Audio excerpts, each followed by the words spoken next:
Kemudian yang kedelapan, ya, al-ghadru.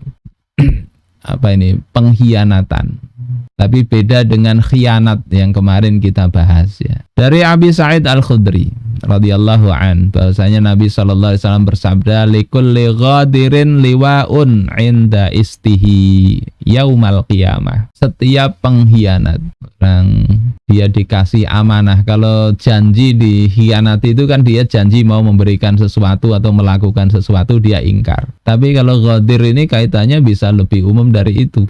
Dia dikasih jabatan, amanah, tapi tidak dia tunaikan dengan baik. Itu pengkhianat. Ulama, alim, tahu ilmu, rakyat, masyarakat itu dalam kondisi bodoh misalnya, tidak ngerti hukum, atau agama dicela, hukum syariat dicela, dia diam. Itu bisa jadi kategori ghadir, mengkhianati ilmu. Apalagi kalau dia sampaikan tidak sesuai ilmunya. Dia tahu itu haram, tapi masyarakat senang, dia simpan aja lah. Hati-hati kalau itu terkategori khianat, kecuali ada paksaan, ya, paksaan dengan level yang memenuhi syarat. Setiap pengkhianat nanti itu memiliki liwa, bendera, ada panjinya. Jadi masing-masing di hari akhir itu ada yang bawa bendera itu. Inda istihi, yang diletakkan di balik punggungnya, ay khalfa dhahri. Kenapa di balik punggung? Li'anna liwa al-izzah yunsabu tilqa al-wajh. Karena kalau bendera kehormatan itu bawanya di depan. Kalau bendera penghinaan di belakang itu. Mungkin ditusukkan ke punggungnya atau diletakkan atau gimana. Allahu a'lam. Yang jelas itu benderanya di belakang pada hari kiamat. Yurfa'u lahu biqadri ghadrihi. Yang ini akan diangkat, ditinggikan sesuai dengan kadar pengkhianatannya. Jadi semakin banyak berkhianat, makin besar, makin tinggi itu benderanya. Ala wala ghadira a'zamu ghadran min amiri ammah. Ingatlah bahwasanya tidak ada pengkhianat yang pengkhianatannya lebih besar daripada pengkhianatan seorang pemimpin kepada rakyatnya. Jadi setiap pengkhianat ada benderanya. Nanti pemimpin yang mengkhianati rakyat, dalam hadis yang lain itu dia tidak memberikan nasihat yang baik untuk rakyatnya, tidak menjaga agama rakyatnya, dibiarkan rakyatnya ini maksiat. Ada pemimpin begitu, ya, maka ini pengkhianatan yang besar, pengkhianatan yang besar. Nanti di akhirat benderanya paling besar, paling tinggi, tapi dibawa di belakang. Na'udzubillah. Makanya hati-hati ini bagi calon pejabat, calon pemimpin dan sebagainya. Ingat-ingat itu tugas dari Allah Ta'ala, bukan sekedar tugas jabatan itu. Allah memberikan tiap jabatan, tiap posisi itu ada hukum-hukum Allah Ta'ala yang mesti diemban. Saudara-saudaraku yang dimuliakan Allah Subhanahu Wa Ta'ala, ini yang ke-8. Yang ke-9, al-mannu bil atiyah wa nahwiha min anwa'il ma'ruf. Mengundat-undat. Apa mengundat-undat? Menyebut-nyebut pemberian, mengungkit-ungkit, ya, mengungkit-ungkit pemberian dan yang semisalnya dari berbagai kebaikan. Allah berfirman di dalam surah Al-Baqarah ayat 264, ya ayyuhalladzina amanu la tubtilu shadaqatikum bil manni wal adza. Hai orang-orang yang beriman, jangan kalian batalkan, hilangkan pahala sedekah kalian. Dengan cara apa? Dengan cara mengungkit-ungkit, ngundat-ngundat, dan ada menyakiti perasaan, nyumbang, tapi kalimatnya ini nyelekit, tidak enak bagi yang nyumbang. Ini saya kasih, ini masih muda kok minta-minta. Maka itu tidak enak begitu. Kecuali itu peminta-mintanya yang memang tidak syar'i, ya. Jadi itu penting difahami. Kalau berbuat baik, sempurnakan kebaikan itu dengan kalimat yang baik. Kemudian juga ada hadis riwayat Imam Muslim dari Abu Dzar Al-Ghifari radhiyallahu an, dari Nabi sallallahu alaihi wasallam, beliau bersabda, salasun la yukallimuhumullahu yaumal qiyamah. Ada tiga golongan manusia yang Allah Ta'ala tidak akan berbicara kepada mereka pada hari kiamat. Wala yanzuru ilaihim, Allah tidak mau melihat mereka. Wala yuzakkihim, dan Allah tidak akan mensucikan mereka. Walahum azabun alim, dan bagi mereka itu azab yang pedih. Maka beliau membaca atau mengulangi kalimat ini salasa mirar, 3 kali beliau ulangi. Tiga orang ini tidak akan Allah lihat, tidak akan diajak bicara. Kita di dunia aja ya, pulang dari kerja, istri ngambek begitu itu sudah tidak enak. Orang yang kita harapkan berbicara menyambut dengan senang ternyata justru mendiamkan, itu tidak enak. Apalagi ditambah di sini dapat azab yang pedih. Maka Abu Dzar kemudian mengatakan khabu wa khasiru, niscaya mereka itu akan gagal dan khasiru, rugi, sedih pasti mereka itu. Manhum ya Rasulullah, siapa mereka itu hai Rasulullah? Maka Rasulullah SAW bersabda, al-musbil. Yang pertama itu adalah al-musbil, orang yang melakukan isbal. Nanti kita bahas sedikit. Kemudian wal mannan. Mannan itu orang yang suka mengungkit-ungkit pemberian, menyebut-nyebut pemberian. Ini termasuk suami istri ya, jangan cuma orang ya. Suami istri itu ada begitu juga. Kamu miskin kan dulu. Coba suami gitu kan.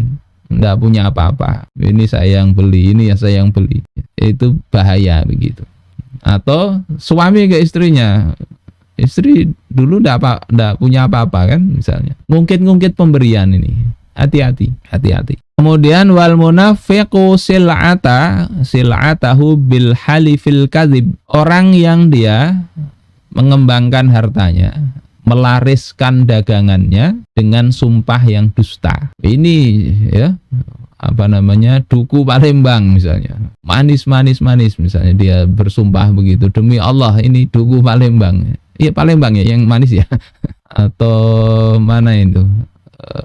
Kalau di sini ini ada ubi Cilembu ya, yang dari sana, dari daerah Jawa Barat itu. Padahal ngambil ubi di belakang rumah.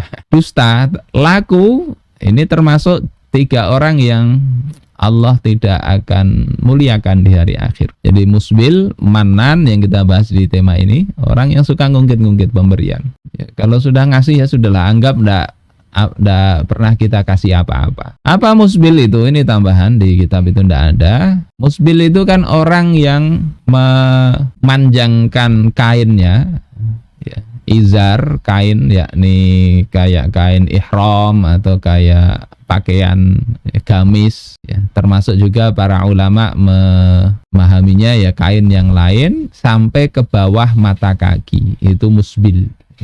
Orang yang memanjangkan kain sampai bawah mata kaki. Nah, para ulama beda pendapat di sini, cuma mayoritas mengatakan bahwasanya yang haram itu adalah kalau disertai dengan kesombongan. Ada hadis-hadis yang menyatakan mutlak, ada hadis-hadis yang menyatakan karena sombong. Sehingga di bawah pemahaman itu yang haram itu karena kesombongan, yang selain karena kesombongan tidaklah haram. Ini seperti penjelasan Imam An-Nawawi di antara banyak ulama yang menjelaskan ini. Beliau katakan di dalam kitab beliau Al-Minhaj Syarah Sahih Muslim bin Hajjaj, wa amal ahadits al-mutlaqah.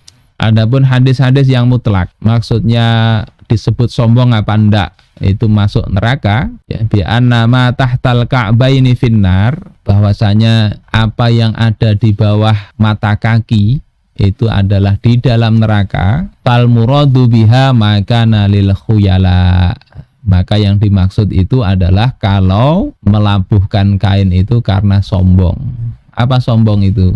Ghamtun nas ya, batarul haq ya, batarul haq, menutupi kebenaran, wa ghamtun nas, memandang rendah orang lain. Jadi kesombongan itu, karena itu adat orang-orang dulu mungkin ketika bajunya kainnya banyak itu ya sudah, dengan kesombongan dia pakaiannya menyeret ke bumi, bahkan itu adatnya orang-orang jahiliyah dulu.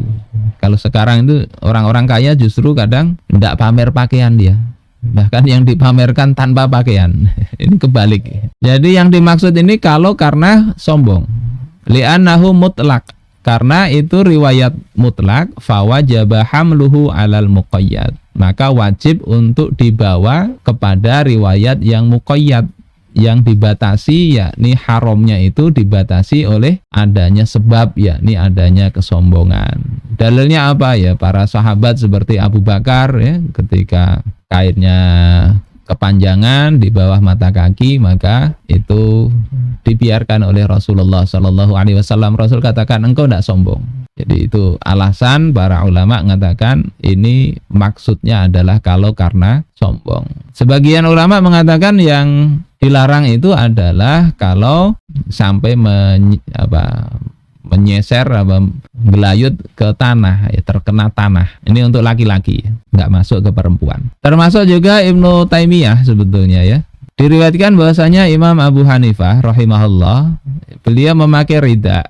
Rida itu sejenis kain ya, kain selendang ya, yang samin, mahal. Qimatuhu arba'umi'ati dinar. Nilainya itu sebanyak 400 dinar. Ini jadi kaya ini, pakaian mahal sekali, 400 dinar. Kalau dijadikan emas itu kalikan aja berapa itu? 4,25 gram emas harganya itu. 1 kilo lebih emas itu ya. 400 kali 4 1.600 tambah 1/4 kali 400 100, berarti 1.700 gram emas. Harga ridanya, harga kainnya Abu Hanifah ini. Wa kana yajurruhu 'alal ard, ya, dan beliau pakai itu sampai kena tanah ya, sampai kena tanah. Faqila lahu awalasna nuhina an hadza. Maka ditanyakan kepada Imam Abu Hanifah, tidakkah kita ini dilarang untuk itu? Maka beliau katakan inna madzalika lidzawil khuyala walasna minhum. Yang demikian itu adalah untuk orang-orang yang punya kesombongan. Sementara kita nggak masuk itu. Waqtara Asy-Syaikh Taqiyuddin rahimahullah, dan Syekh Taqiyuddin di sini, Taqiyuddin Ibnu Taimiyah maksudnya, Taqiyuddin An-Nabhani, itu memilih adama tahrimihi, ketidakharoman itu. Jadi kalau tidak pakai kesombongan tidak haram. Ini mungkin beberapa poin ya, mudah-mudahan bisa kita jadikan bagian dari akhlak kita yang terpuji, kita hindari akhlak-akhlak tercela itu. Baik, saya kembalikan ke Ustadz Faiz. Assalamualaikum warahmatullahi wabarakatuh.